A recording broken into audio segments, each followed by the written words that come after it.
네,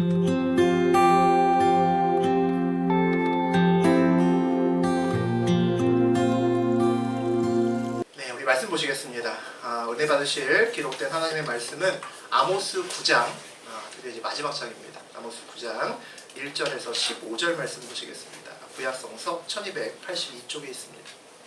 네, 아모스 9장 1절에서 15절 말씀 우리 함께 교독하겠습니다. 내가 보니 주께서 제단 곁에 서서 이르시되 기둥머리를 쳐서 문지방이 움직이게 하며 그것으로 부서져서 무리의 머리에 떨어지게 하라. 내가 그 남은 자를 칼로 죽이리니 그 중에서 한 사람도 도망하지 못하며 그 중에서 한 사람도 피하지 못하리라. 그들이 하늘로 들어갈지라도 내 손이 거기에서 붙잡아낼 것이요 하늘로 올라갈지라도 내가 거기에서 붙잡아낼 것이며 갈멜산 꼭대기에 숨을지라도 내가 거기에서 찾아낼 것이요 내 눈을 피하여 바다 밑에 숨을지라도 내가 거기에서 뱀을 명령하여 물게 할 것이요 그 원수 앞에 사로잡혀갈지라도 내가 거기에서 칼을 명령하여 죽이게 할 것이라. 내가 그들에게 주목하여 화를 내리고 복을 내리지 아니하리라 하시니라. 주 만군의 여호와는 땅을 만져 녹게 하사 거기 거주하는 자가 애통하게 하시며 그 온 땅이 강에 넘침같이 솟아오르며 애굽 강같이 낮아지게 하시는 이요 그의 궁전을 하늘에 세우시며 그 궁창의 기초를 땅에 두시며 바람을 불러 지면에 쏟으시는 이는 그 이름은 여호와시니라.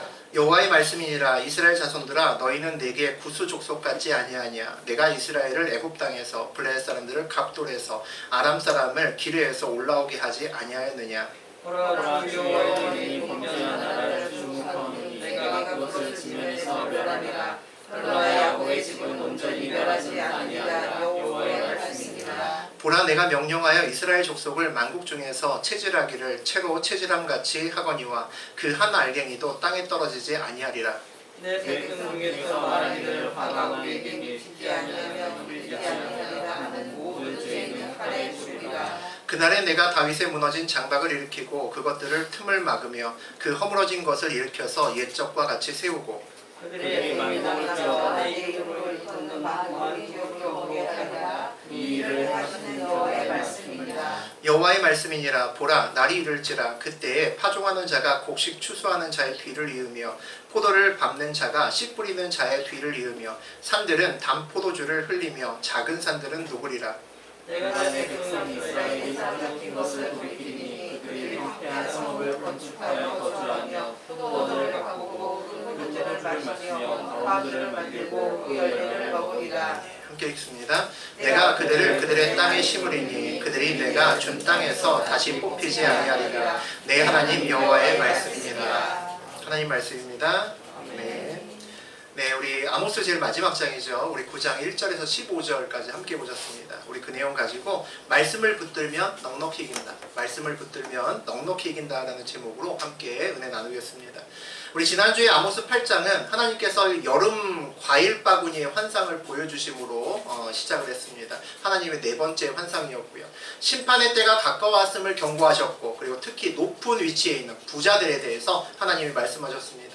그들이 저울을 속였죠. 저울을 속여서 밀은 조금 주고 돈은 많이 받고 이렇게 해서 부를 많이 축적을 했습니다. 그리고 적은 금액을 주고 사람의 노동력을 사고 그것들을 또 딴 데 팔기도 하고 그러면서 이제 부자가 됐죠. 문제는 그것을 하나님이 모두 다 보고 계셨다는 데 문제가 있습니다.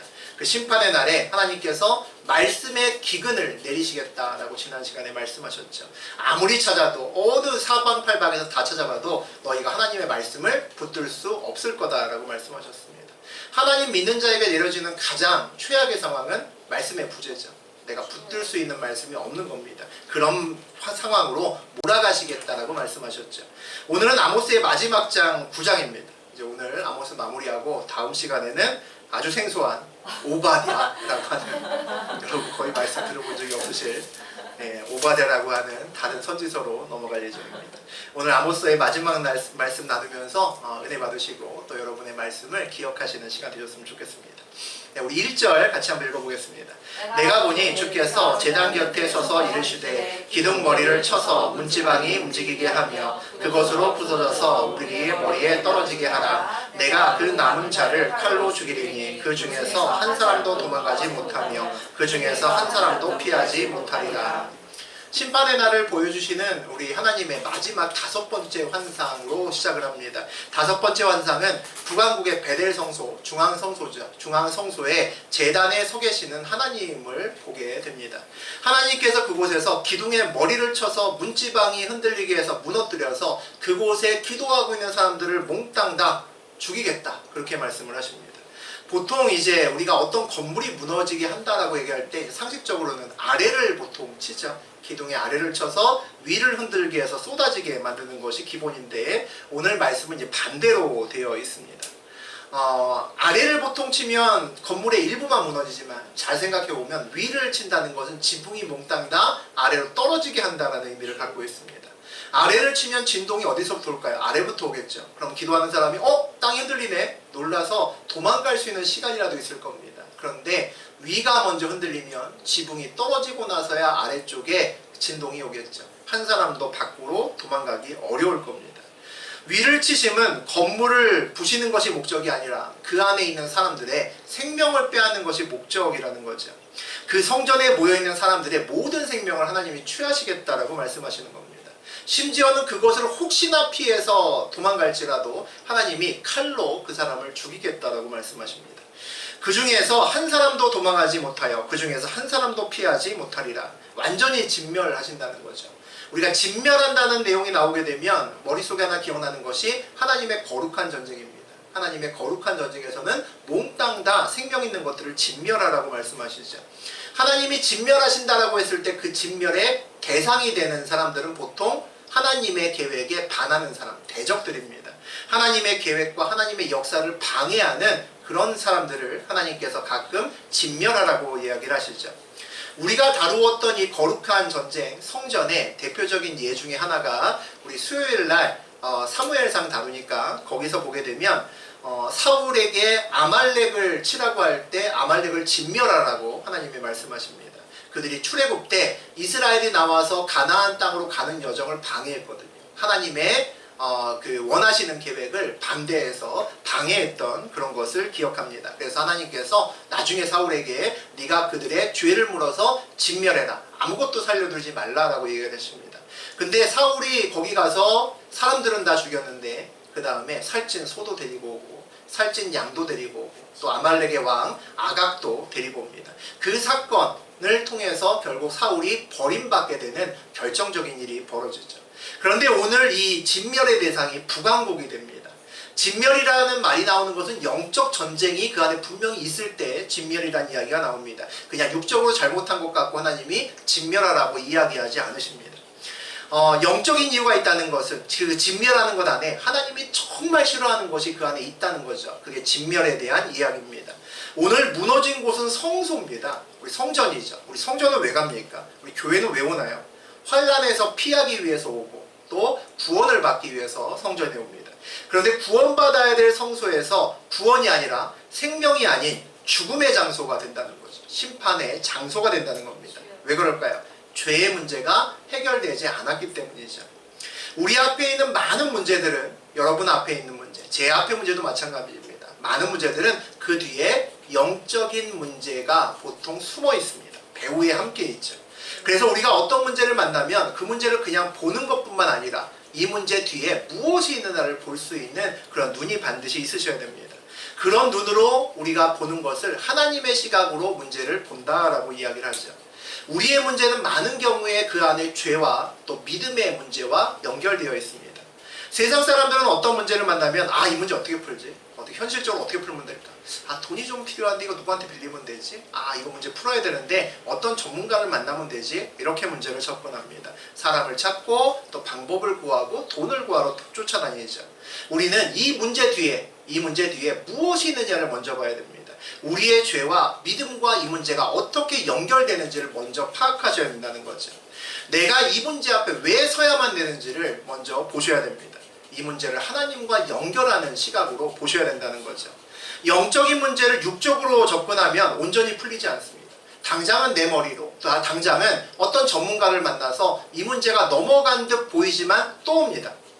이것이 우리가 기도해야 되는 이유가 됩니다. 기도는 늘 어떤 문제를 우리가 내 눈이 아니라 육적인 눈이 아니라 하나님의 눈으로 함께 볼 수 있도록 만들어줍니다. 내가 혹시나 놓쳤던 영적인 문제를 하나님께서 생각나게 하시고 그것을 볼 수 있는 눈을 우리에게 허락하신다는 거죠. 우리 2절과 3절 봅니다. 그들이 파고 수올로 들어갈지라도 내 손이 거기서 붙잡아낼 것이요 하늘로 올라갈지라도 내가 거기에서 붙잡아내릴 것이며 갈멜산 꼭대기에 숨을지라도 내가 거기에서 찾아낼 것이요 내 눈을 피하여 바다 밑에 숨을지라도 내가 거기에서 뱀을 명령하여 물게 할 것이요 수올로 쫓아가도 하늘로 쫓아가도 다 붙잡아서 데리고 온다고 말씀하십니다. 수올은 보통 구약 성서에서 죽음 이후의 어떤 곳입니다. 그것을 보통 수올이라고 이야기를 하죠. 일종의 우리가 보통 영화 같은 거 볼 때 내가 너 지옥에 가서라도 내가 너 쫓아갈 거야 뭐 이런 느낌으로 하나님이 지금 말씀하시는 겁니다. 절대 도망갈 수 없다는 얘기죠. 갈멜산 꼭대기에 숨어도 소용없다고 말씀하십니다. 갈멜산은 동굴이 굉장히 많은 산입니다. 그 동굴이 보통은 다 이렇게 이어져 있습니다. 그러니까 동굴 속에 들어가면 여기서 이제 동굴 안에 들어가면 누가 얘기를 하면 멀리 있으나 가까이 있으나 거리의 차이가 느껴지지 않게 울리죠. 그러니까 누가 어디 있는지 사실 잘 모릅니다. 그곳에 숨어 있으면 안전하게 도망갈 수 있다는 거죠. 북왕국 사람들이 생각할 때 누군가 나를 죽이려고 쫓아오면 갈멜산 동굴 가서 숨으면 돼 라고 하는 피난처 1순위입니다. 그곳에 가봐야 소용없다는 거죠. 갈멜산이나 바다 밑에 숨을지라도 벗어날 수 없다고 얘기하십니다. 하나님께 벗어날 수 있는 방법은 이 세상에 아무것도 없다는 거죠. 우리 4절 보겠습니다. 그 원수 앞에 사로잡혀 갈지라도 내가 거기에서 칼을 명령하여 죽이게 할 것이라 내가 그들에게 주목하여 화를 내리고 복을 내리지 아니하리라 하시니라. 전쟁에서 져서 자기를 대적하던 원수에게 이제 우리가 포로로 잡혀갑니다. 그러면 무슨 생각이 들었겠습니까? 전쟁은 끝났잖아요. 다행이다. 목숨은 건졌네 라는 생각이 들죠. 이제 포로로 잡혀가도 고생은 하겠지만 그래도 죽은 것보다는 훨씬 더 낫지라고 생각할 수 있습니다. 그런데 벌을 다 이제 받았다라고 생각하는 그 사람에게 하나님 뭐라고 말씀하시냐면 내가 거기에서 칼을 명령하여 죽이게 할 것이다 라고 말씀하십니다. 그렇지 않다는 거죠. 하나님이 쫓아와서 결국 죽게 만들 거라는 겁니다. 끝을 보시겠다는 거죠. 그 포로로 잡혀가는 그곳에서도 칼을 명령해서 생명을 빼앗겠다 그렇게 말씀하십니다. 내가 그들에게 주목하여 화를 내리고 복을 내리지 아니하리라 하시니라. 우리 주목받는다라고 하는 것이 좋은 것도 있지만 나쁜 것도 있습니다. 양날의 검이죠. 사랑하는 사람이 누군가 나를 계속 주목하고 있다라고 하게 되면 무엇이 좋고 무엇이 나쁠까요? 어떤 사람이 나를 주목하여 볼 때 내가 먼저 신경 써야 되는 것은 특히 그 사람과 내가 사랑하는 관계라면 내 상황이 아니라 그 사람과 나와의 관계가 더 중요합니다. 내 상황과 관계없이 관계가 좋다면 그 사람은 내 상황과 상관없이 나를 돕기도 하고 나를 위로하기도 하고 나와 함께 기뻐하기도 할 겁니다. 그런데 관계가 깨져버리면 내 앞에 상황과 상관없이 나에게 화가 미칠 겁니다. 그 사람이 내 상황과 상관없이 나를 그대로 두려고 하지 않기 때문이죠. 저하고 여러분은 모두 다 하나님이 주목하시는 사람입니다. 그래서 우리 앞에 어떤 상황과 문제가 있는지보다 먼저 나와 하나님이 어떤 관계인가, 나와 하나님이 지금 괜찮나 라는 게 더 중요하다는 거죠. 하나님이 주목하신다는 것은 우리의 삶에 반드시 개입하신다는 겁니다. 하나님과 우리와의 관계에 아무 문제가 없으면 하나님의 개입은 박수 쳐야 될 일이죠. 반드시 복이 되는 일이 생기기 때문입니다. 그런데 하나님과 나의 관계에 문제가 있다면 하나님의 개입이 복이 되지 않습니다. 하나님과의 관계가 문제가 있으면 하나님이 개입하셨다는 것이 우리에게 화가 될 수 있다는 거죠. 그래서 우리의 삶에서 중요한 것은 우리의 눈에 항상 상황보다 하나님의 시선이 먼저 느껴지는가를 테스트하셔야 됩니다. 상황보다 하나님이 더 크게 느껴지면 상황이 하나님보다 더 크게 느껴지면 우리는 보통 두려움에 사로잡힙니다.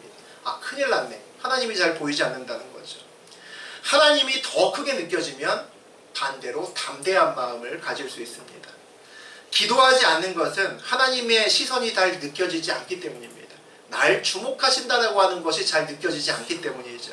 하나님의 주목을 늘 느끼며 산다는 것은 다른 말로 하면 구약 성서에서 많이 나오는 하나님을 경외한다는 겁니다. 그래서 하나님을 경외하는 자는 늘 간절하게 하나님을 붙들고 기도할 수 있다는 거죠. 우리 5절과 6절 같이 읽어보겠습니다. 주 만군의 여호와는 땅을 만져 높게 하사 거기 거주하는 자가 애통하게 하시며 그 온 땅이 강에 넘침같이 솟아오르며 애굽 강같이 낮아지게 하시는 이요 그의 궁전을 하늘에 세우시며 그 궁창의 기초를 땅에 두시며 바닷물을 불러 지면에 쏟으시는 이니 그 이름은 여호와시니라. 땅이 녹는다는 것은 지진을 의미합니다. 땅이 강이 넘치는 것처럼 솟아오르고 다시 낮아진다는 것은 뭐 오늘날로 하면은 지진이 어떤 그 정도가 진도 10 이상의 아주 엄청난 강력한 지진이 온다는 거죠. 땅이 갈라지고 건물이 무너지고 완전히 난리가 날 겁니다. 거기 거주하는 자가 애통하게 하시며라고 되어 있죠. 그런 지진 앞에서 사람이 무엇을 할 수가 있겠습니까? 그저 울고 있을 수밖에 없는 그런 상황이라는 거죠. 그리고 나서 6절에서 뭐라고 얘기를 하냐면 전능하신 하나님을 노래합니다. 하늘과 땅과 바다와 이 모든 만물을 지신 하나님을 노래한다는 거죠. 그러면 5절의 그 심각한 어떤 상황과 6절의 하나님을 노래하는 것을 연결해서 보시게 되면 세상을 지으신 전능하신 하나님께서 지진을 일으키신다는 겁니다. 반드시 지진을 일으키고 그곳을 통해서 만물들을 다 삼킬 만큼의 엄청난 일을 일으키시겠다는 거죠. 우리 7절과 8절 보겠습니다. 여호와의 말씀이니라. 이스라엘 자손들아 너희는 내게 구스 족속 같지 아니하냐. 내가 이스라엘을 애굽 땅에서 블레 사람을 갑돌에서 아람 사람을 기르에서 올라오게 하지 아니하였느냐. 보라 주 여호와의 눈이 범죄한 나라를 주목하노니 내가 그것을 그러나 야곱의 집은 온전히 멸하지는 아니하리라. 여호와의 말씀이니라. 이스라엘 사람들은 자기들이 특별하다고 생각합니다. 나는 우리는 좀 특별한 민족이야 라고 생각하죠. 우리는 모든 민족 위에 있는 제일 꼭대기에 있는 민족이야 라고 생각합니다. 그런 이스라엘 사람들에게 하나님은 오늘 그런 말씀을 하십니다. 너희나 구스, 에디오피아죠. 구스 민족이나 똑같아 그렇게 말씀하시는 거죠. 이방 민족이나 너희나 같아 라고 말씀하십니다. 이스라엘을 애굽에서 건지셨던 것이 이스라엘의 자랑입니다. 바로의 손에서 우리를 건지셨어 라고 자랑한다는 거죠. 근데 블레셋 사람들을 하나님께서 갑돌에서 올리셨고 아람 사람들을 기르에서 올라오게 하셨다. 너희만 구한 것이 아니다 라고 말씀하십니다. 이방인들이 모두 하나님의 섭리 안에 있다 라고 하나님이 이상한 말씀을 하십니다. 그러면 이스라엘과 이방인의 차이는 뭘까요? 우리와 세상의 차이는 뭘까요? 하나님이 우리만 돕는 것이 아니라 우상을 믿는 이방인도 함께 도우신다면 도대체 그들과 우리는 무슨 차이가 날까요? 하나님을 믿느냐 믿지 않느냐의 차이겠죠. 하나님께 예배드리느냐 예배드리지 않느냐의 차이겠죠. 그것이 무슨 차이일까요? 오늘 성경을 보니까 보라 주 여호와의 눈이 주목하노니라고 되어 있습니다. 그것을 하나님의 관점에서 보게 되면 하나님이 주목하는 사람이 있고 주목하지 않는 사람이 있다는 겁니다. 이방인은 주목하지 않지만 하나님의 백성은 저하고 여러분은 하나님이 주목하고 계시다는 거죠. 문재인 대통령이 이끄는 대한민국에 살면 문재인 대통령을 치료하던 욕하던 간에 요즘에 모두 다 긴급 재난지원금을 모두 다 받았습니다. 사랑한다고 돈을 10만 원 더 주지도 않고 미워한다고 빼지도 않고 똑같이 받습니다. 하지만 문재인 대통령과 친분이 있고 아무 때나 전화하면 그분이 받아주는 그런 관계에 있는 사람이 나와 똑같이 50만 원 재난지원금을 받는다고 같다라고 내가 말할 수 없다는 거죠. 당연히 그것 가지고 아무도 같다라고 생각하지 않을 겁니다. 차이는 상황이 아니라 관계에서 시작되기 때문이죠. 재난지원금을 더 받느냐 덜 받느냐보다 한 나라의 지도자와 내가 어떤 관계냐가 당연히 훨씬 더 중요합니다. 그런데 우리는 살면서 재난지원금에 더 민감한 것처럼 살 때가 많습니다. 하나님과의 관계보다 저 집사님은 나보다 예배도 덜 드리는데 나보다 차가 좋아. 그게 시험이 될 수 있다는 거죠. 대통령과의 관계보다 재난지원금의 차이가 더 중요하게 그렇게 생각하는 삶을 우리가 하나님하고의 삶에서는 그렇게 산다는 겁니다. 범죄한 나라를 주목하노니 내가 그것을 지면에서 멸하리라. 그러나 야곱의 집은 온전히 멸하지는 아니하리라. 범죄하면 다 망하는 겁니다. 다 멸하는 겁니다. 그런데 야곱의 집 이스라엘은 멸하지 않고 남겨두시겠다고 말씀하십니다. 이게 주목받는 자에 대한 하나님의 배려의 한 가지입니다. 주목하지 않은 자가 죄를 지으면 대가를 철저하게 하나까지 다 치르게 하시겠죠. 그런데 죄를 지으는 자가 주목받는 자라면 하나님이 사랑하시는 자라면 다시 돌아오게 하시려고 벌을 주신다는 겁니다. 온전히 멸하지 않고 남겨두신다는 거죠. 그래서 저하고 여러분의 삶에도 은혜가 있습니다. 만약에 하나님이 범죄한 우리의 죄를 저울에 다루셔서 그 죄값대로 벌하셨다면 우리는 모두 다 진멸의 대상이 됐을 겁니다. 온전히 멸하시지 않고 남겨주셨고 또 회복하실 것을 약속하셨고 그래서 우리가 이곳에 앉아있을 수 있다는 거죠. 주목받는 자, 관계를 더 크게 생각하는 자에게 주어지는 하나님의 은혜가 있다는 겁니다. 우리 우리 9절과 10절 보겠습니다. 보라, 내가 명령하여 이스라엘 족속을 만국 중에서 체질하기를 채로 체질함 같이 하려니와 그 한 알갱이도 땅에 떨어지지 아니하리라. 내 백성 중에서 말하기를 화가 우리에게 미치지 아니하며 이르지 아니하리라 하는 모든 죄인은 칼에 죽으리라. 곡식을 체질하면 채판에 남는 것은 돌들이 남습니다. 불순물들이 남죠. 그리고 고운 작은 곡식들은 전부 다 알갱이들은 아래로 떨어집니다. 우리가 심판을 통과할지 못할지는 우리의 속성에 달려 있습니다. 우리가 알곡이라면 하나님의 심판에 채판을 통과하겠지만 우리가 돌이라면 한 알갱이도 하나님이 통과시키지 않겠다라고 오늘 말씀하시는 거죠. 그런데 이스라엘 백성 중에서 이렇게 말하는 자가 있답니다. 화가 우리에게 미치지 아니하며 이르지 아니하리라. 무슨 소리일까요? 나는 돌이라도 통과할 수 있어, 이런 말입니다. 왜? 선택받은 돌이니까 이렇게 생각한다는 거죠. 무슨 배짱인지 모르겠습니다. 그런데 이게 잘못된 선민의식입니다. 우리도 그런 생각을 할 때가 있다는 거죠. 우리는 하나님을 아버지라 불러. 나는 힘든 일이 있어도 난 기도하면 돼. 까불지 마. 난 하나님이라는 든든한 백이 있어. 믿음의 좋은 표현일 수 있습니다. 그런데 이것이 죄를 지어도 안전하다는 이야기는 아니라는 거죠.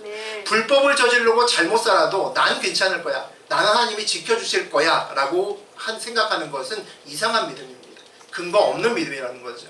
그래서 우리는 늘 이런 이상한 믿음을 경계하고 말씀에 굉장히 민감한 그런 사람이 되어야 됩니다. 의인은 하나님의 말씀에 굉장히 민감한 사람을 우리가 의인이라고 부릅니다. 어떤 말씀이 나에게 주어지면 설사 그것이 내가 싫어하는 사람의 입에서 나온 말씀이라고 해도 하나님 말씀 같다는 느낌이 오면 잠시 멈추어서 생각할 수 있는 그런 자세가 되어 있어야 됩니다. 그리고 나를 돌아봐야 된다는 거죠. 우리 얼마 전에 수요예배 때 사무엘상 강해에서 다윗이 자기를 모욕했던 나발을 치러 가다가 그의 대적의 아내, 나발의 아내죠, 아비가일이라는 여자에게 설득돼서 뽑았던 칼을 그냥 칼집에 넣고 돌아오는 그런 사건을 함께 나누었습니다. 잘 생각해보면 있을 수 없는 일입니다. 우리가 사업을 하는데 어떤 입찰을 합니다. 내가 수주를 했습니다. 그런데 우리하고 아주 사이가 안 좋고 아주 못돼 그런 회사에 그 친구가 회사를 잘 아는 친구가 와서 얘기를 합니다. 이번 입찰은 안 하는 게 좋을 것 같은데요. 그렇게 얘기를 합니다. 그럼 그 말을 듣겠습니까? 절대 안 듣죠. 아이고 거짓말하네. 어쭈 나를 헷갈리게 만들려고 이제 아주 스파이를 보냈구만. 누구나 다 그렇게 생각할 겁니다. 보통은 거꾸로 하겠죠. 내가 기필코 이번 입찰한다. 한 장 쓸 거 두 장 쓰고 두 장 쓸 거 세 장 쓸 겁니다. 반드시 내가 이 입찰 먹고야 말겠어 라고 생각하죠. 보통은 거꾸로 합니다. 콩으로 매주를 쓴다고 해도 그 사람 말 듣지 않죠. 근데 이 경우에는 듣는다는 겁니다. 대적의 말임에도 불구하고 듣는다는 거죠. 아비가일도 잘 보면 결국은 그 남편을 위해서 온 여자입니다. 결국 그의 말을 들어보면 자기 남편 살려달라는 이야기입니다. 똑같은 얘기 했잖아요. 그런데 완전 뚜껑이 열린 다윗이 아비가일의 말에 돌아섭니다. 왜 그럴까요? 우리 앞에서 이전에 수요일날 사무엘상에서 보셨지만 하나님의 말씀으로 그가 설득했기 때문입니다. 다시 말하면 아비가일이 설득한 것이 아니라 하나님의 말씀이, 하나님이 다윗을 설득했기 때문이죠.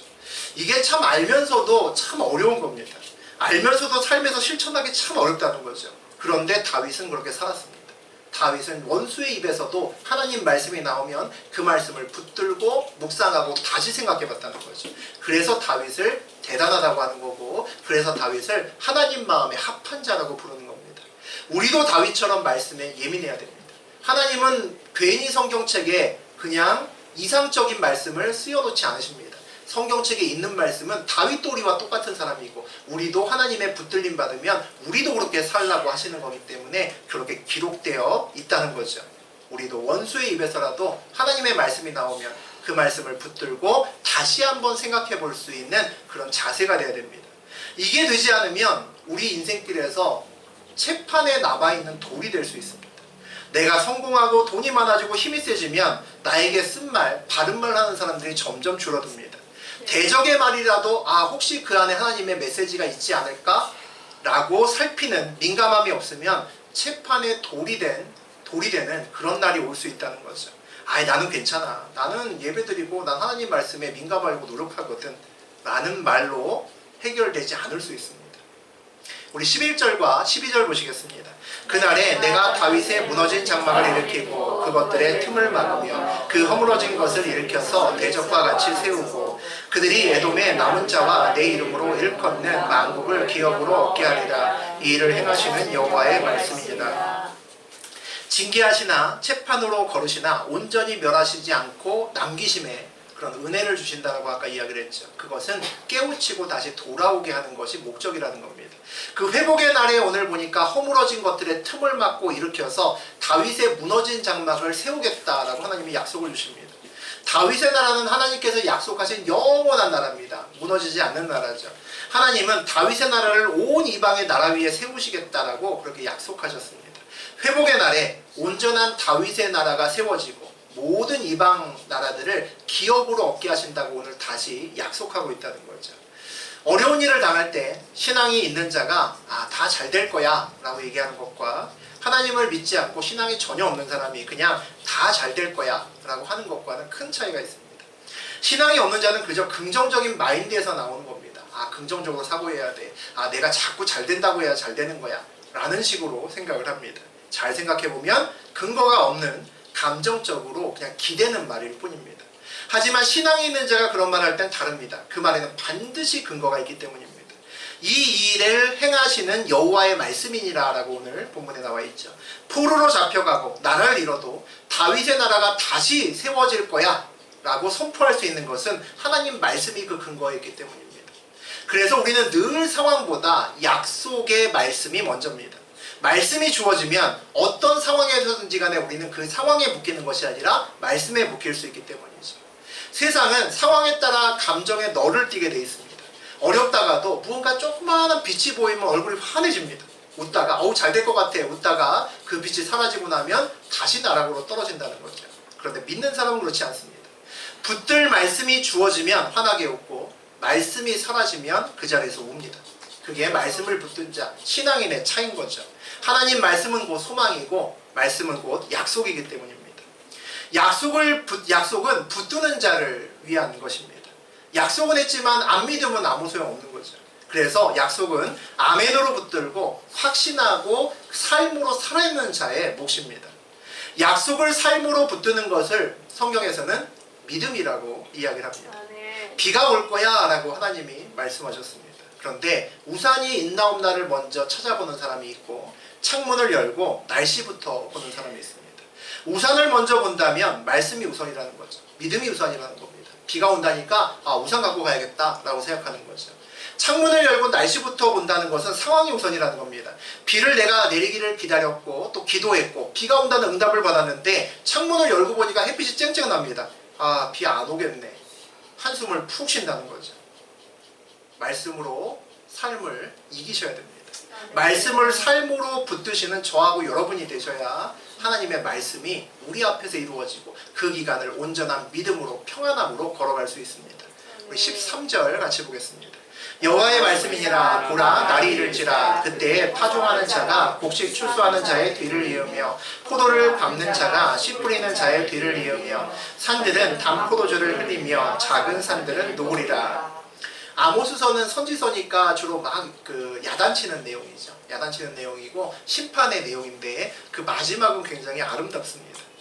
하나님의 회복을 이야기하기 때문이죠. 그날에는 곡식을 거두고 바로 땅을 개간해서 또 씨 뿌릴 준비를 한다라는 내용이 나와 있습니다.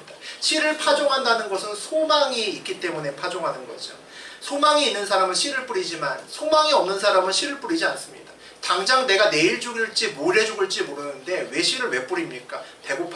배고프면 그냥 씨를 먹을 뿐이죠. 씨를 뿌리는 사람은 없을 겁니다. 포도를 밟는 자가 씨 뿌리는 자의 뒤를 이으며 라고 되어 있습니다. 씨를 뿌리고 나서 또 포도를 밟는다고 합니다. 삶의 풍성함이 계속 이어진다는 거죠. 씨를 뿌리고 나니까 또 포도를 추수하고 그 다음에 다시 또 추수하고 또 씨를 뿌리고의 반복입니다. 산들은 담포도주를 흘리며 작은 산들은 녹으니라. 풍성함이 온 누리에 가득하다라는 것을 알 수가 있죠. 부럽다는 생각이 들 정도로 와 진짜 풍성함 나도 저랬으면 참 좋겠다 라는 생각이 들 정도입니다. 여호와의 말씀이니라 보라 날이 이를지라 라고 되어 있습니다. 이 풍성함의 시작이 뭐로 출발합니까? 13절의 풍성함의 시작은 여호와의 말씀으로 시작합니다. 이 풍성함의 시작이 말씀으로 시작된다는 것은 약속으로 시작된다는 겁니다.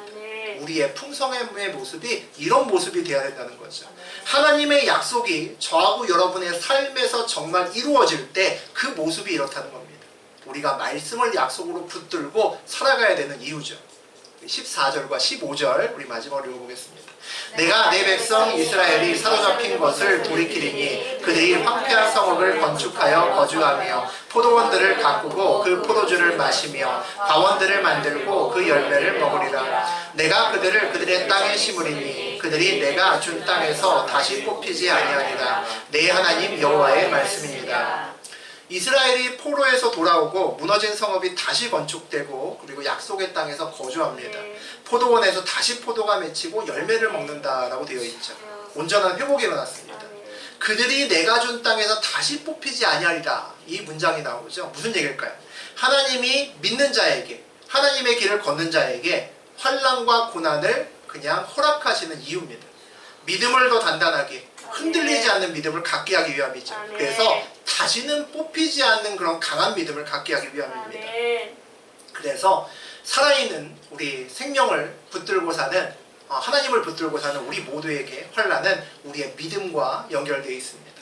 내 하나님 여호와의 말씀이니라 라고 되어 있죠. 환난 중에 아모스가 외치는 이 모든 말씀은 내 하나님 여호와의 말씀이야 라고 이야기를 합니다. 말씀이 약속이 되고 소망이 되는 첫 번째 조건은 그 말씀이 내 하나님의 말씀이어야 된다는 거죠. 그래야 내 약속이 됩니다. 그 말씀이 나와 관련이 있는 내 친아버지 하나님의 입술에서 나온 말씀이 돼야 그것이 내 삶의 힘이 되기 때문이죠. 믿는다는 것은 무엇일까요? 신뢰한다는 겁니다. 내 계획대로 내 방법대로가 아니라 하나님의 계획대로 하나님의 방법대로 살아도 승리해라는 것을 믿는다는 거죠. 이렇게 살면 안 될 것 같은데 그런 방법이더라도 하나님이 명령하시면 신뢰함으로 걸을 수 있는 겁니다. 그것을 우리가 믿음이라고 부르죠. 그런데 믿음이 변질되면 내 마음대로 하고 내 방법대로 행하고 나서 승리할 수 있다고 믿습니다. 하나님이 끝까지 날 지키실 거야, 끝까지 날 도우실 거야, 잘못된 믿음으로 걸어갈 수 있다는 거죠. 수요일날 우리 사울에 대한 이야기 계속 나누고 있는데 사울은 버림받고서도 마지막까지 하나님 이름을 외칩니다. 하나님을 붙들지도 않고 말씀대로 살지도 않고 지 맘대로 막 사는데 전쟁에 나갈 때는 하나님을 찾습니다. 사울에게는 하나님이 부적이라는 거죠. 부적은 뭘까요?